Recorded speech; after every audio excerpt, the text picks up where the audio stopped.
noite, meus irmãos. Depois de uma palestra linda do pastor Tito, mestre nosso na palavra de Deus, eu fico muito feliz em estar aqui um dia de domingo, falando da palavra, ensinando, aprendendo, exortando. Então nós estamos aqui, vamos colocar tópicos, porque eu dei uma lida aqui, gente, eu estou lendo demais. Eu digo, não, minha filha, para aprender um pouquinho. E aí a gente vai pegar tópicos, porque o assunto não é muito vasto. E nós vamos chamar a atenção de vocês, mas eu queria antes que vocês pegassem Mateus capítulo 3, porque isso aqui é importante, Mateus capítulo 3.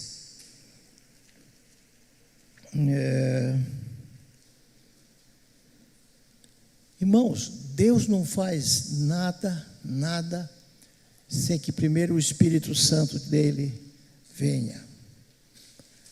Antes de Jesus vir, veio o Espírito Santo. A pombinha veio, não é? Vocês sabem, lá no Rio Jordão, veio sobre ele e pousou nele. O Espírito Santo foi enviado em primeiro lugar, depois os apóstolos. E ele sempre vem em primeiro lugar, e logo depois acontecem coisas espetaculares. Sem a presença do Espírito Santo de Deus, nada acontece. Irmão, você pode ter a igreja melhor que você já ouviu falar. Você pode ter pregações maravilhosas, como nós tivemos aqui com o pastor Tito. Louvor, adoração com dança, as moças tão brilhantemente. Tudo lindo, mas nada vai acontecer. Não vai haver milagre, não vai haver cura, não vai haver santificação. A pastora Isabela vai se esforçar tanto, mas não vai responder direito. Não consegue nada. Não restaura a restauração, a santificação, a cura interior. Nada vai acontecer. Primeiro, orar. Todo avivamento foi precedido por oração. Nós vamos dar alguns exemplos depois. Mas eu queria, em primeiro lugar, eu já li esse texto, a gente lê várias vezes, e está aqui em Mateus capítulo 3, diz, naqueles dias, versículo 1, né? Capítulo 3, vamos pegar uma leitura breve, né? Dia de domingo é um dia de sair também com a família, abençoar a família, o Espírito Santo vai na frente, e você vai lanchar, vai conversar com os amigos um pouco. É normal que queiram uma pregação mais breve, não é possível. Naqueles dias apareceu João Batista pregando no deserto da Judéia. Lá na Judéia, irmãos, eles eram galileus, eles eram odiados. Eles eram tidos assim como, lá quando o Espírito Santo veio, não é? Eles foram ridicularizados, estão bêbados. Diziam coisas assim impressionantes, porque eram da Galileia, eram galileus. Então, naquele dia, apareceu João Batista pregando no deserto da Judéia e dizia, arrependei-vos porque está próximo o reino dos céus. Olha a igreja deste homem. A gente está numa igreja ar-condicionado, não é? É uma igreja tão linda, pessoas lindas, intelectuais, preparadas, e tudo bonito, tudo bem protegido contra a chuva, contra o que você quiser. Nós estamos bem servidos, cadeira, todo mundo sentado, mas pregando no deserto da Judéia dizia, arrependei-vos porque está próximo o reino do céu. Porque esse é o referido por intermédio do profeta Isaías. Olha o que Isaías, voz que clama no deserto,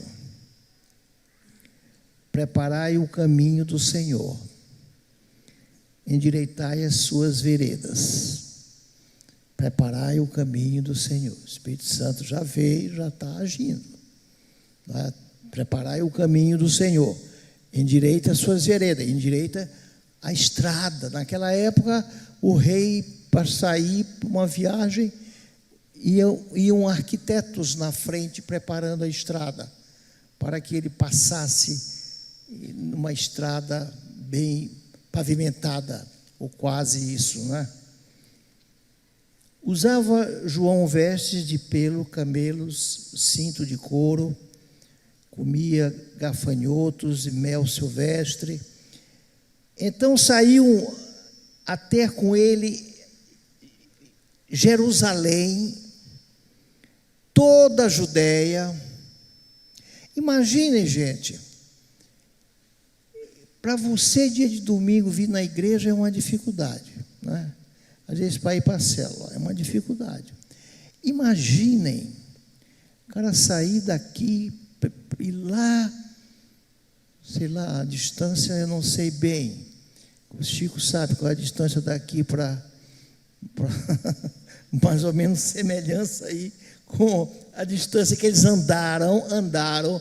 Olha, andaram no sol, aquele sol causticante de dia e de noite, aquele frio, para se encontrar com um pregador, uma pregação, para ir para uma igreja, para ir para a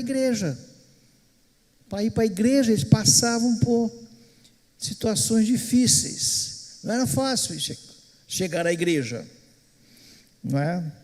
Então, saía com ele, quem ia com ele? Jerusalém, Judéia, toda a Judéia e toda a circunvizinhança do Jordão, aquelas cidades todas em volta do Rio Jordão, aquele povo ia para essa igreja. Quem dera se fosse aqui assim, né? Uma igreja lotada, vários cultos, várias igrejas, todas lotadas, pois a igreja de João Batista foi a igreja mais lotada. Se você perguntar, pô, Yang Show, não, pede para de João Batista. Não tem igreja que se compare à igreja de João Batista.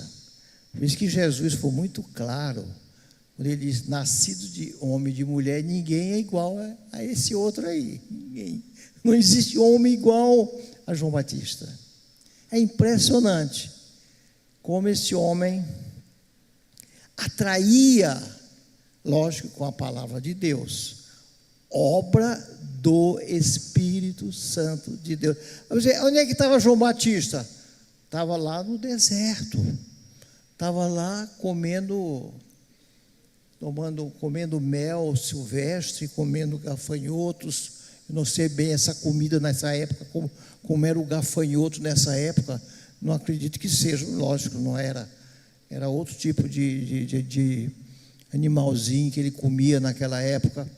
E todos iam ter com João Batista, todos na Judéia, na circunvizinhança, iam ter com ele naquela igreja. Aquela igreja era abarrotada.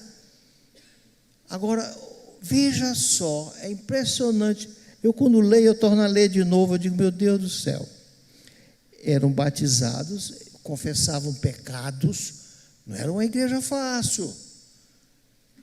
Vamos aqui, todo mundo vai confessar pecado, todo mundo vai embora, ninguém vem domingo que vem, não tem ninguém aqui. Tem ninguém aqui confessar pecados. Pois é, essa igreja, mesmo na célula, às vezes é muito difícil, né? É muito complicado. Eram eles batizados no Rio Jordão, confessando os seus pecados. Agora, olha, vendo ele, porém, que muitos fariseus, a história dos fariseus, a gente olha, fariseus, foi linda, meu irmão. Eu não vou ler isso lá, está Mateus capítulo 3, fala bastante desse capítulo 3, mas não sei qual é o capítulo de Mateus que fala bastante sobre a história dos fariseus, mas eles tiveram uma luta muito do lado dos macabeus, não deixaram que Israel caísse na mão do inimigo na época, não deixaram, lutaram, e eles tinham um conceito altíssimo, os fariseus. Depois eles se trouxeram holofotes, fizeram daquilo holofotes, formol religioso, e se tornaram ídolos populares, e aí, né, religiosamente falando, eles caíram muito, porém tinham uma história. Então, veja só, eles iam, porém, fariseus e saduceus vinham ao batismo, e como é que eles eram tratados? A raça, por isso que João Batista chama ele raça de víboras. Essa pessoa, se tu vier para cá, e o pastor Tito está te chamando você de raça de víbora, e eu concordando, Isabela também, raça de víboras, você vai dizer, pô, me respeite, eu não venho mais nessa igreja, lá eu sou tratado como víbora. Que negócio é esse? Que igreja é essa? Já pensaram, gente? Raça de víbora. O sermão de João Batista. Já aprofundaram no sermão de João Batista? Então, raça de víboras. Quem vos induziu? Quem disse que vocês vão fugir da ira vindoura? Quem disse que vocês vão escapulir do inferno? Da ira vindoura é algo parecido. Quem disse que vocês, porque estão sendo batizados, raça de víboras, estarão longe da ira que vai vir sobre a face da terra? Então eu fico muito assim quando falam certas coisas do Brasil. Eu digo, meu irmão, tem uma ira vindoura aí que sai de perto. Sai de perto. Deixa com ele. Deixa ele abrir esse livro, viu, pastor Jean? Quando ele levantar do trono com aquele livro que tem tudo ali, aí vem coisa. Por enquanto, deixa ele lá, ele sabe o que está fazendo. Isso eu te garanto. Muito bem. Então, quem vos induziu a fugir da ira vindoura? Produzir, pois, frutos dignos de arrependimento. Produzam frutos dignos, produzam obras, tipo, nós estamos fazendo aqui, muitas delas, né, e fazemos nas células, não é? Você vê muita coisa realmente linda produzido por nós, porém, frutos dignos de arrependimento também interior, da vida profunda sua diante de Deus, na tua casa, com a tua família, com teus filhos. Produza teu interior, teu novo ser, a nova criatura. Cadê a nova criatura? As coisas velhas já passaram, eis que tudo se fez novo. É isso que João Batista está cobrando aqui. Olha o sermão de João Batista. É igual ao nosso. O nosso, rapaz, é um passamão. Qualquer coisa é uma ira, é uma zanga, né? Mas o de João Batista não era assim, não. Era para valer. Não comeceis a dizer, vocês estão dizendo porque vocês são descendentes de Abraão, da mesma linhagem humana, genética de Abraão. Isso dá a vocês escape, dá a vocês solução para o problema de vocês? Não dá. Não é por aí que vocês, diante de Deus, satisfazem os critérios de Deus, porque você é da mesma linhagem de Abraão. Não, isso não dá escape. É isso que João Batista está dizendo. Vocês têm tudo para vocês, que vocês têm por pai Abraão, vocês são da linhagem de Abraão, porque eu vos afirmo que destas pedras Deus pode suscitar filhos de Abraão. Não é a genética nessa história. Aí vem, olha o que ele vai dizer para a igreja dele. Veja se você está escutando isso dito por algum pastor. Cadê pastor Francisco? Está aí, pastor Francisco? Tem 2 pastor Francisco na nossa igreja. Alguém diz isso aí? Hein? Veja só. Já está posto o machado à raiz da árvore. Já está posto o machado. Não é outra coisa, não, é o machado. Já está posto o machado à raiz das árvores. Toda árvore que não produz bom fruto é cortada e lançada no fogo. É lançada e cortada ao fogo. Tá dizendo, olha, vocês vão ser condenados. Vocês vão para o inferno. Vocês não tem como escapar disso aí. Eu vos batizo com água para arrependimento. Era o batismo que João Batista fazia.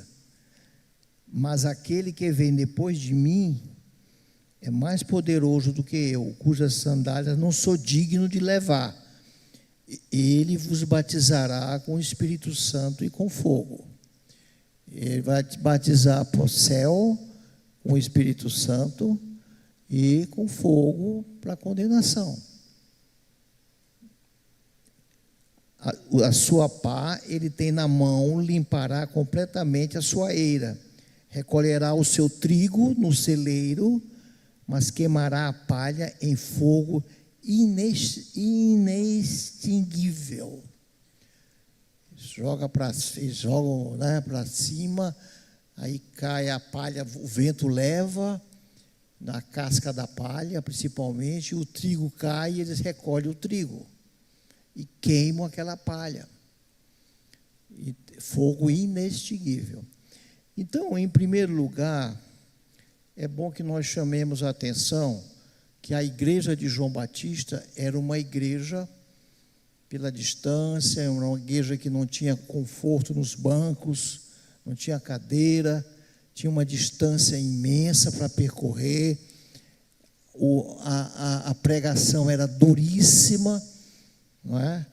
E realmente a igreja escutava, porque é importante que nós escutemos qual é a mensagem que João Batista tinha para dar, que foi o homem mais elogiado por Jesus, nascido de homem e de mulher, foi João Batista. Então é importante a gente... Nós aqui de manhã, a gente tem uma oração diária, 10 para as 6 da manhã, não é? Segundo o nosso presidente, Paulo, amanhã começa um pouco mais tarde, por causa do feriado.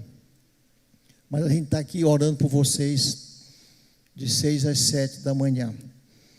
E eu queria chamar a atenção de vocês sobre uma parte pequena, só para chamar a atenção de vocês, de um salmo.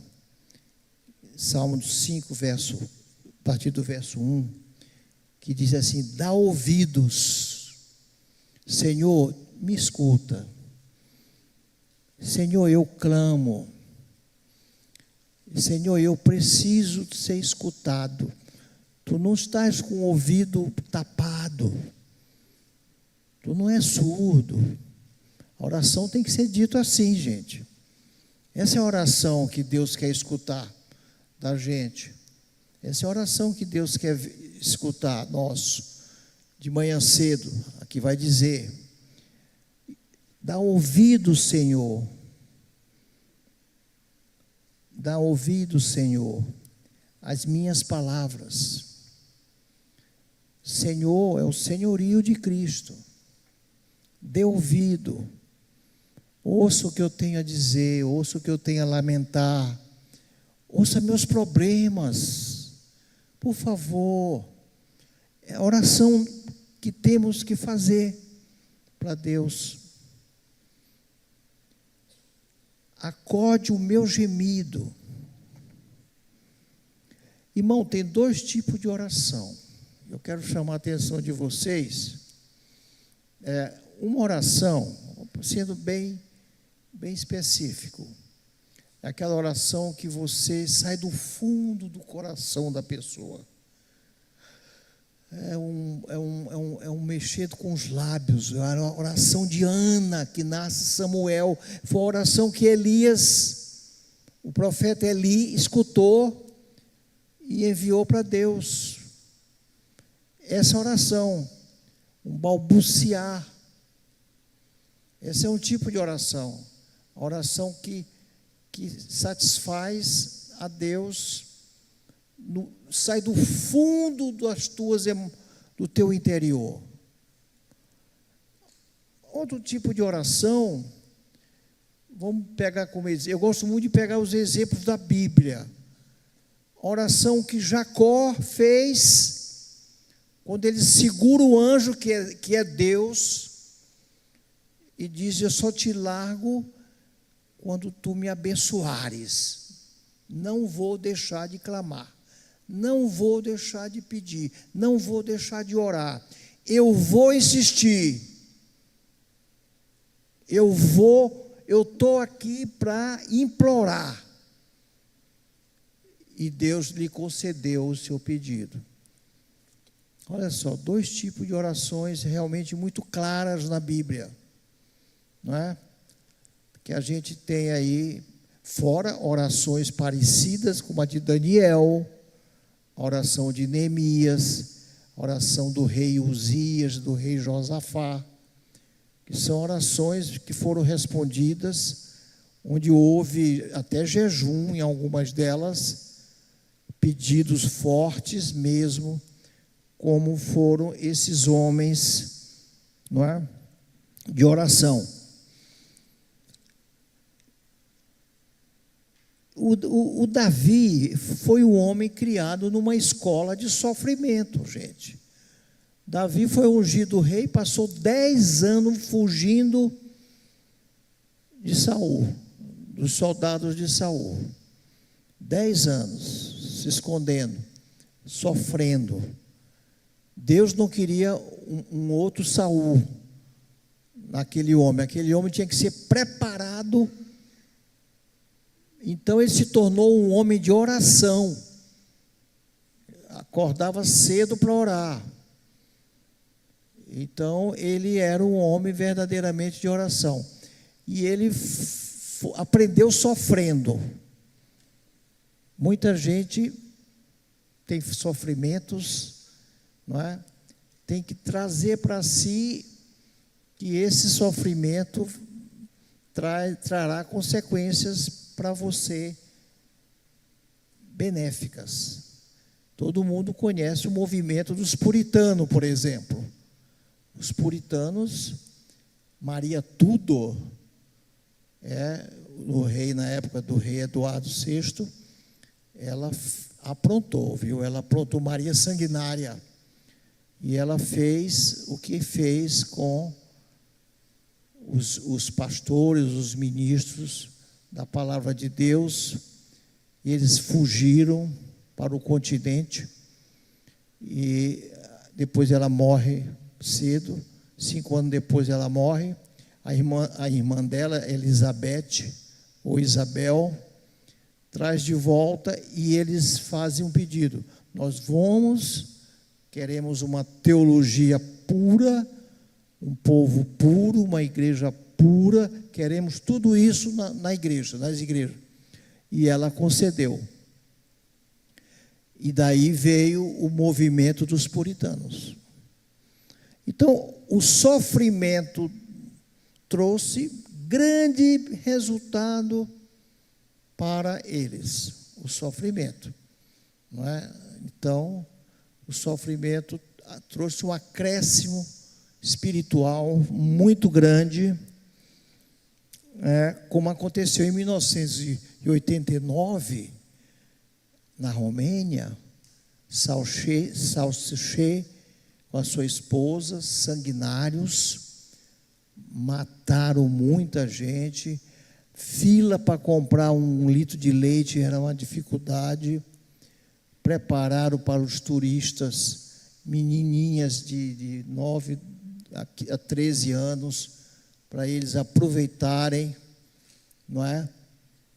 E um rapazinho recebe uma bala na perna, a perna é amputada.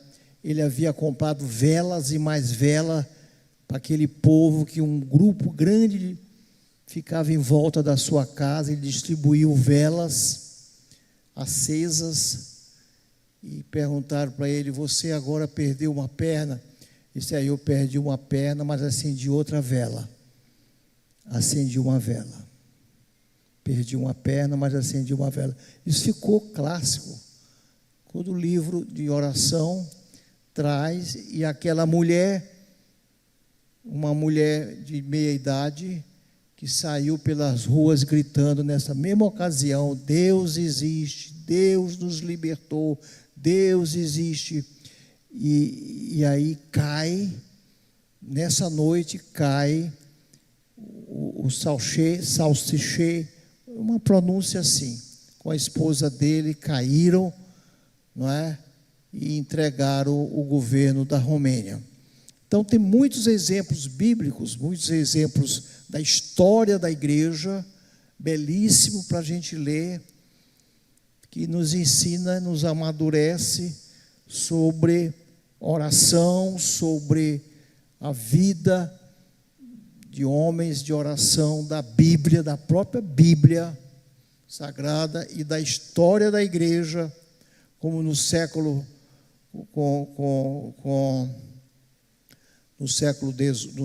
XVII, com John Wesley, Charles Wesley, George Whitefield, né, que realmente criaram células, foram criadas por eles, debaixo de uma perseguição imensa dentro da igreja metodista. Não, a igreja metodista veio depois, o metodista dentro da igreja, mas criaram uma perseguição muito grande, e eles foram para a rua, e lá na rua mesmo, na rua, fizeram uma igreja com milhares e milhares de pessoas.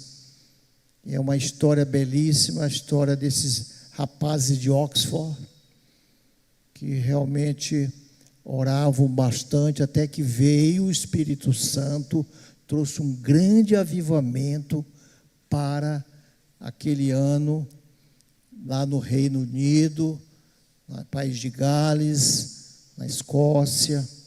Depois veio para cá, para os Estados Unidos, na Irlanda. Um grande avivamento trouxe,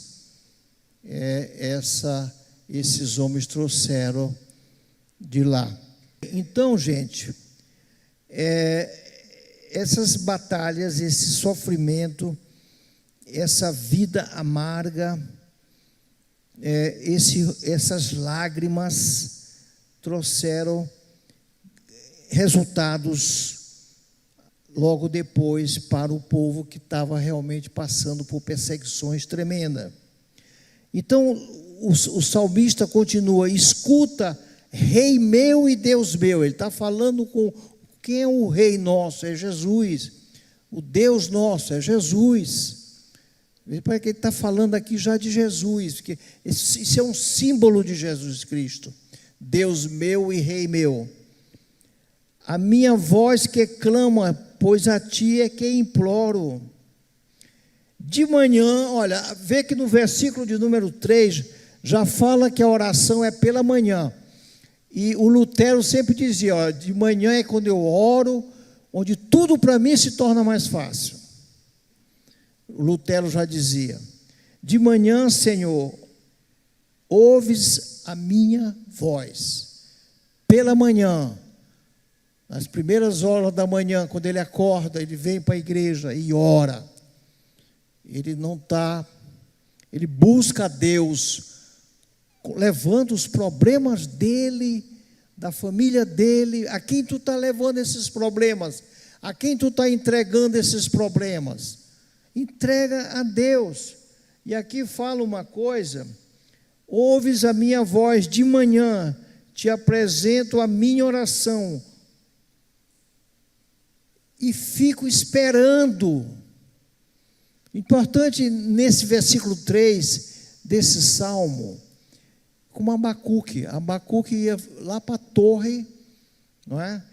Naquela época se usava muito as torres, as cidades tinham muros em volta, e eles ficavam nas torres bem altas, aguardando o inimigo quando se aproximava, para chamar e convocar para a guerra a cidade.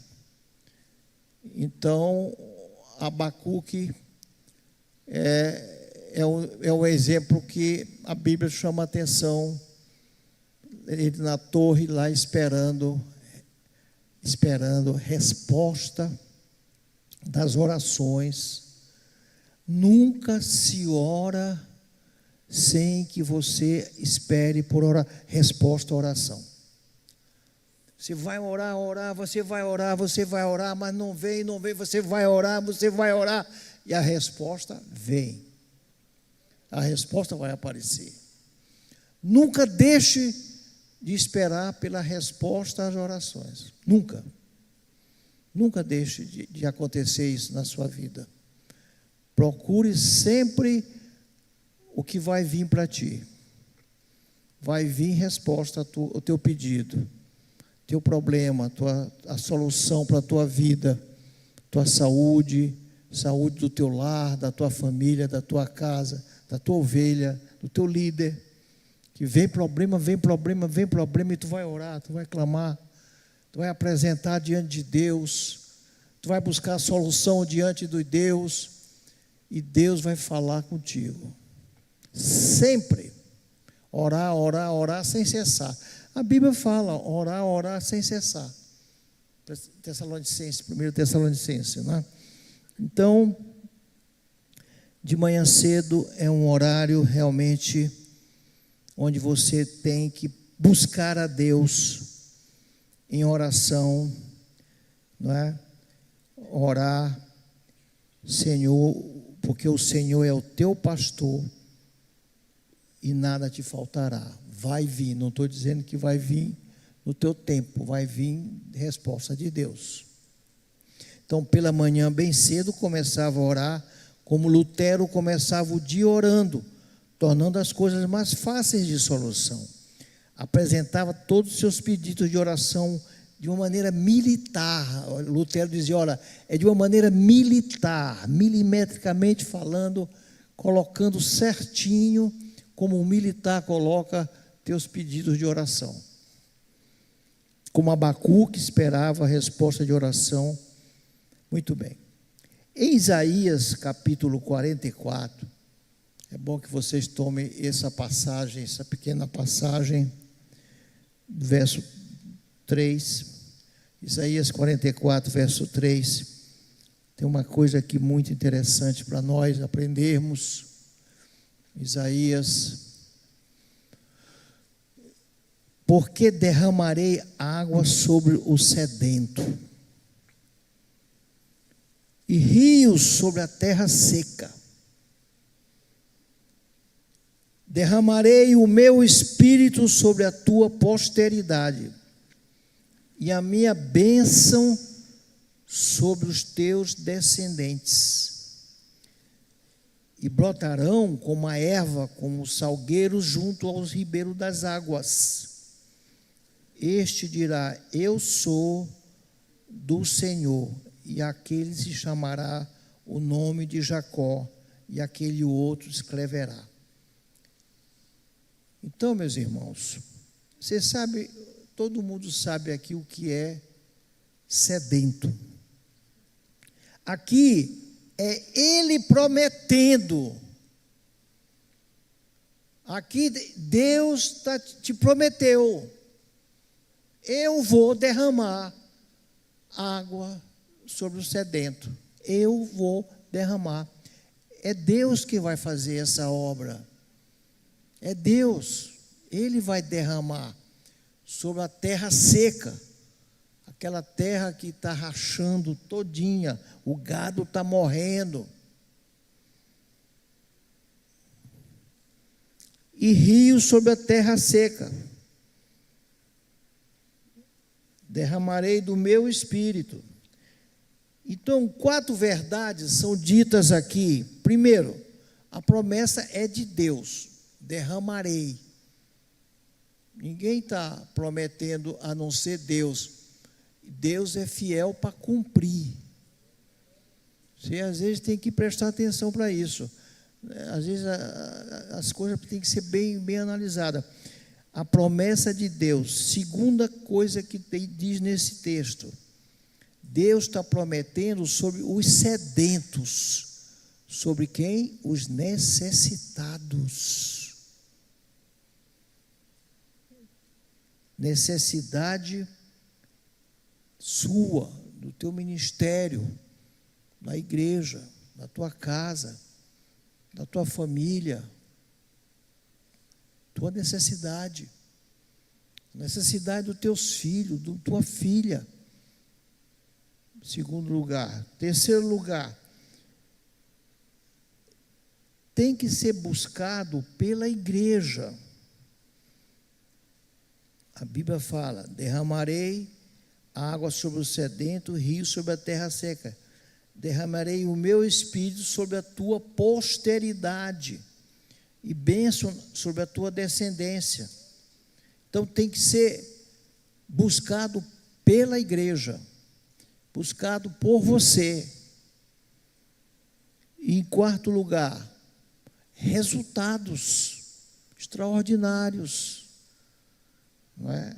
Quando a Bíblia fala, brotarão como ervas, como salgueiro junto aos rios, junto aos necessitados, junto àquele que precisa, aquele que se chama de Jacó, junto aos ribeiros das águas.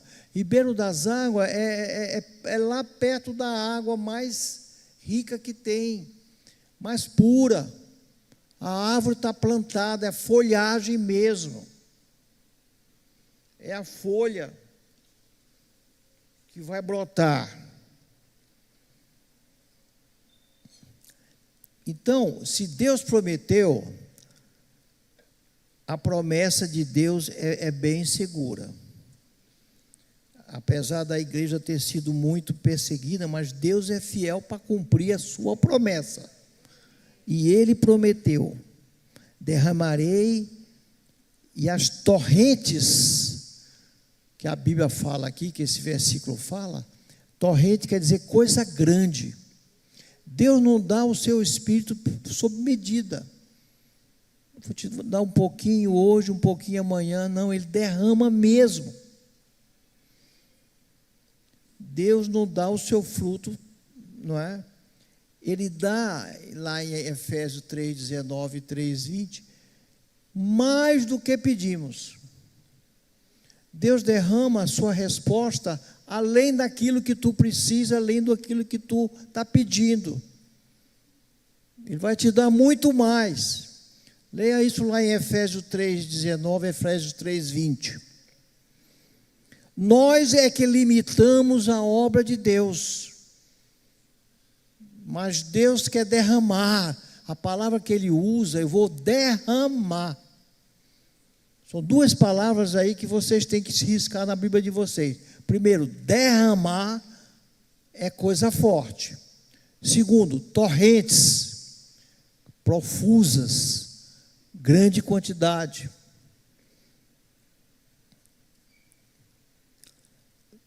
Esse Deus, gente, esse Deus que vai derramar, Ele é onipotente, Ele é onipresente, Ele é onisciente, Ele é transcendente. Segundo os astrônomos, que aí a gente, não é, mas são grandes astrônomos, eles dizem que o diâmetro do universo são 93 bilhões de anos-luzes para tu atravessar. 93 bilhões de anos-luz. Eu não sei como eles fazem esses cálculos. Nem me perguntem. Então, passaria 93 bilhões de anos para tu atravessar. atravessar esse diâmetro do universo que ele criou. Ele, na sua onipotência, onisciência, no seu transcendente, ele criou essa dimensão que ele é capaz, nós sabemos, de medir o céu com o palmo de suas mãos, de recolher todo o pó da terra na balança que ele tem lá no céu, a romana, né, chamada romana. Ele é capaz de recolher todos os rios e oceanos na concha de sua mão. Esse Deus transcendental, ele é capaz de tudo isso. Tem um grande homem, esse homem, vocês precisam gravar esses nomes. Esse grande homem, ele era filho de uma mulher muito pobre, não é? E ela tinha 9 filhos. Uma vez disseram para ela: dê uma metade, que a senhora não vai conseguir criar esses 9 filhos, né? E ela trabalhou e criou os 9 filhos. Um deles, o quinto, disse: eu vou para morar nos Estados Unidos e vou estudar, eu vou trabalhar. E ele foi. E um tio dele deu um emprego para ele. E esse homem, na igreja, ele começou a aparecer muito e foi muito bem situado na igreja dele. E um dia ele andando pelas ruas lá em Wall Street, lá em Nova York, ele vivia em Boston, mas ele lá em Nova York, ele foi tomado pelo Espírito Santo de uma maneira tremenda. Ele era um homem de oração. Ele foi tomado profundamente, de uma maneira eletrizante. Correu para a casa de um amigo e não conseguia nem sair deitado, eletrizado, certo? E esse homem, ele foi um homem, certa vez uma mulher disse: o mundo está para ver o que Deus pode fazer nas mãos de uma pessoa. Esse homem ganhou 500.000 almas para Deus, 500.000 almas, gente, chamada Moody. Esse homem chamava-se Moody, Dwight Moody. Esse homem é um homem digno de uma pregação sobre oração, sobre, não é? A gente está aprendendo muita coisa aqui. É importante citar esse homem. Então, esse homem foi um homem usado por Deus para a obra de Deus lá em Boston, em Massachusetts. Depois ele foi para Nova York e lá ele fez um trabalho grandioso lá nessa cidade tão famosa, né? Muito bem. Em primeiro lugar, então, o que Deus prometeu. Deus prometeu, essa promessa é segura, é promessa de Deus, desse derramado Espírito Santo, quando você insiste, persiste. Segundo, é uma necessidade da igreja. Não é? Essa necessidade da igreja, uma igreja seca, pessoas que estão precisando de Deus, pessoas que estão necessitadas de Deus, pessoas que têm fome. Isso é uma das características importantes para nós, é ter fome e sede de Deus. A sede, meu irmão, ela mata. Fome não, fome tu passa dias e dias, semanas com fome, jejuando. Sede, ela estrangula a pessoa. Ela estrangula uma pessoa, ela mata com uma pessoa. Então, você ter fome e sede de Deus, não é? Numa oração, e as igrejas precisam buscar essa vida de oração. Na Coreia, hoje, aqui no Brasil, a igreja presbiteriana, por exemplo, o Cima, quando veio para cá, né, trouxe e tal, há quantos anos? 15 anos, quantos anos? 150 anos, eu estou fazendo confusão, 150 anos de igreja presbiteriana. Eu sei que são 1,5 milhão de pessoas. 1,5 milhão de pessoas. Com 20 anos, as igrejas da Coreia, elas têm uma quantidade de membresia assim, de 100 milhões, 100 milhares de pessoas, uma quantidade assim 20 vezes maior, num espaço de tempo bem inferior ao que nós vemos aqui, a igreja presbiteriana. Lá são várias igrejas. Tinha igreja com 700 mil membros, 500 mil membros, 300 mil membros, e a igreja, a oração lá, ela começa às 4 da manhã, de 4 às 5, é um grupo de oração lotado, pessoal orando de 5 às 6, entra outro grupo, depois de 6 às 7, depois de 7 às 8, são 4 grupos de oração. E eles ficam orando, clamando. É assim que eles conseguem as coisas. E eles dizem lá que não é cultura nossa essa maneira de ser. Não é cultura nossa, a nossa prioridade é Deus.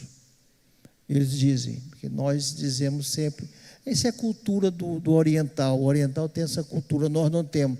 Eles dizem, não é cultura, não, é prioridade nossa, é orar, é clamar, é buscar a Deus. E realmente, 4 da manhã, já tem, assim, centenas, eu não sei o número, assim, centenas e centenas de gente com toga para o coral. Toga, quando li, eu disse, toga para o coral, 4 da manhã. Então, realmente, parece que o céu desce na terra. Parece que o céu desceu quando eles começam 4 horas da manhã. Então, é realmente uma necessidade da igreja. 1/3 da população é evangélica, 30% mais ou menos, é profundamente evangélica. E realmente eles buscam, eles veem a necessidade que eles têm de orar sem cessar. Então é uma necessidade da igreja. A igreja tem essa necessidade, o líder tem essa necessidade. O pastor, às vezes tu vai numa igreja, tem 10 membros, 20 membros, 30 membros, 50 membros. Falta o clamor de um povo comprometido, como o grupo de Oxford, de John Wesley. Falta isso na igreja, não é? Falta aquilo que o pastor Henry Sting, com o grupo Zulus, fez e transformou aquelas tribos indígenas, não é, que matavam mesmo as pessoas, se dobrassem à oração dele, no gelo, no frio violento, ele lá no meio, lá sozinho, orando, clamando, buscando a Deus. E Deus mandou um grande avivamento para aquelas tribos indígenas. O pastor Henry Stig. Então, gente, buscado pela igreja. A igreja tem que buscar o vento, quais são os elementos que o Espírito, que representam, que é símbolo do Espírito Santo. A pomba, o fogo, o vento, o azeite, a água, não é? Precisa nós atentarmos para esses elementos que realmente vão converter gente na igreja, vão santificar pessoas na igreja, vão modificar o viver da pessoa, transformar vidas. Sem esse buscar, não vai haver grandes transformações de vida na igreja. Não vai haver. Vai haver sempre uma igreja mirrada, pobre, limitada, porque não há a busca do poder de Deus. Falta a igreja buscar o poder de Deus. Então, só o Espírito Santo pode acrescentar a vida de pessoas cheias do Espírito Santo de Deus, satisfazer as pessoas, não é? Salomão foi um homem que no livro de Eclesiastes, Deus, de uma maneira superlativa, deu tudo o que ele ansiava no coração dele, ele recebeu. E vivia com um vazio no coração. E no final do livro dele, de Eclesiastes, ele diz: tudo é vento, tudo é bolha de sabão, nada é nada, sem o Espírito Santo de Deus, nada adiantou. Tanto superlativo como a gente vê na vida de Salomão. Muito bem. Então, gente, vão os resultados, dando a última parte, serão extraordinários. Os resultados da igreja, o que vai acontecer com os filhos de Abraão, com os descendentes de Abraão, nesse buscar com poder, com lágrimas, com sacrifícios, com vida com Deus, vida de oração, não é? Serão resultados extraordinários. Resultados, primeiro, com crescimento numérico extraordinário. E depois com crescimento espiritual. Então, eles vão brotar como salgueiros junto às correntes de água, vão brotar como erva junto aos salgueiros, junto às correntes das águas. Então, meus irmãos, Deus colocou nas nossas vidas, não é, essa expectativa, essa perseverança, essa maneira de perseverar. Jamais se calarão, jamais devemos nos calar. Deus prometeu orar na palavra. Deus, tu prometeste, está escrito, são promessas tuas. Você tem que buscar na palavra de Deus. A oração mais poderosa para Deus é quando você ora na palavra, na expectativa daquilo que Ele deixou para nós, na expectativa, não é, daquela resposta que nós precisamos buscar em Deus, essas respostas. Às vezes são orações ousadas, orações com ousadia. Ele prometeu na sua palavra. E outra coisa, você poderia dizer, mas para que Deus não esquece? Mas Deus quer que você peça, porque você pode esquecer. Ele sempre sabe de tudo, mas nós temos que nos lembrar o que Ele prometeu em sua palavra por nós. Muda, as coisas mudam. A gente sabe que Ele não esquece, mas Ele quer que a gente se lembre. Toda a promessa que Ele deixou para nós, Ele quer que nós nos lembremos. Orar segundo a vontade dEle. Ore segundo a vontade dEle. Então, Senhor, Tu prometeste, está escrito na Tua palavra. a salvação da minha família, da minha casa, da minha igreja, pela vida dos meus pastores. Olha o teu poder, a tua graça. Olha meu filho, minha filha, manda alguém ir lá pregar para eles. Eles não moram aqui no Maranhão, moram em outro estado, mas tu pode enviar alguém. Envia, Senhor, eu preciso. Salva esta vida. Você precisa persistir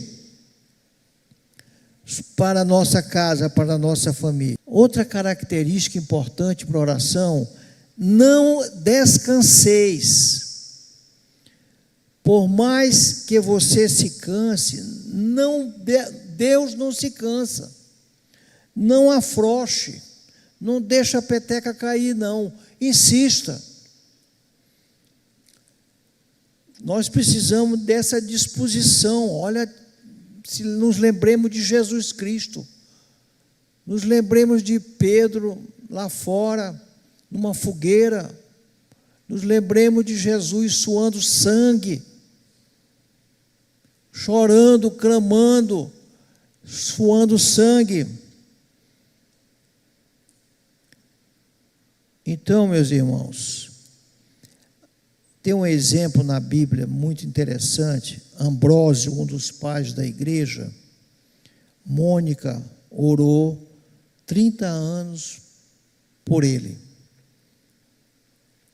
Muitas lágrimas foram derramadas por ele, para que esse homem se convertesse, se transformasse num pai da igreja. Então, um filho de tantas lágrimas jamais se deve perder. Então, fica com vocês essas orações. Além do mais, essa oração ousada que nós temos que ter. Precisamos orar com ousadia, como Lutero, que dizia que esmurrava o céu. Orar como Jacó, são exemplos assim bem, não deixarei ir se não me abençoares. Como Moisés, que disse que risca meu nome do livro da vida, ou perdoa teu povo errou, teu povo pecou, perdoa seus pecados. Moisés foi um homem que soube orar, soube clamar ao nosso Deus, e Deus assim. E para terminar, não abra mão da resposta da oração, como eu já falei para vocês. A resposta da oração, ela vai vir. Tenha calma, não desista com Deus. Olha, te lembra de um homem chamado George Miller? 3.000 orações respondidas. As duas que não responderam, uma respondeu quando ele estava para morrer, hospitalizado. E o outro que só foi se converter depois, no funeral dele. 2 amigos dele que não se converteram, só foram se converter. E para terminar, orações às vezes precisam ser específicas. Precisamos orar de uma maneira bem específica, buscando a Deus, pedindo a Deus, sabendo o que pedir a Deus. Pedis e não recebereis, porque pedis mal, não como convém. Às vezes são pedidos egoístas, só egoísmo, não tem nada de proveitoso. Não são as promessas de Deus que estão na Bíblia. Senhor, isso não está na Bíblia. Isso que tu está pedindo para Deus não tem sentido. Às vezes a gente vai orar também, de manhã cedo com os irmãos, não tem nada a ver. Eu digo, rapaz, o que isso tem a ver com essa oração? Não tem nada a ver, rapaz. Não tem nada. O que tu está pedindo, o que tu está falando com Deus, não tem nada a ver. Não tem nada a ver. O Márcio, um que ora com a gente, sabe disso, o Jorge, né? Eles nos acompanham, o Paulo, vários irmãos aqui comigo, veio às vezes eu dizer, meu irmão, isso não tem nada a ver, que tu estava, quer orar por isso, ora em casa, tu sozinho, Que não tem sentido. Eu não sei nem o que tu está dizendo.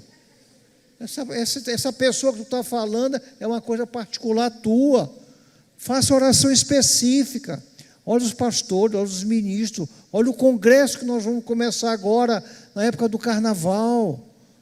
Ora por nós, ora por mim, o Tito que está pregando aqui, nossa Isabela, nós estamos precisando, gente. E vocês não nem pediram para nós, pela nossa pregação, pelo congresso, pela organização do congresso, como dá trabalho, para cuidar de Rafael, como dá trabalho para o pessoal, Edmilson e tal, trabalhando, buscando, como deram trabalho, e não houve a oração, cadê? Então, que Deus abençoe vocês.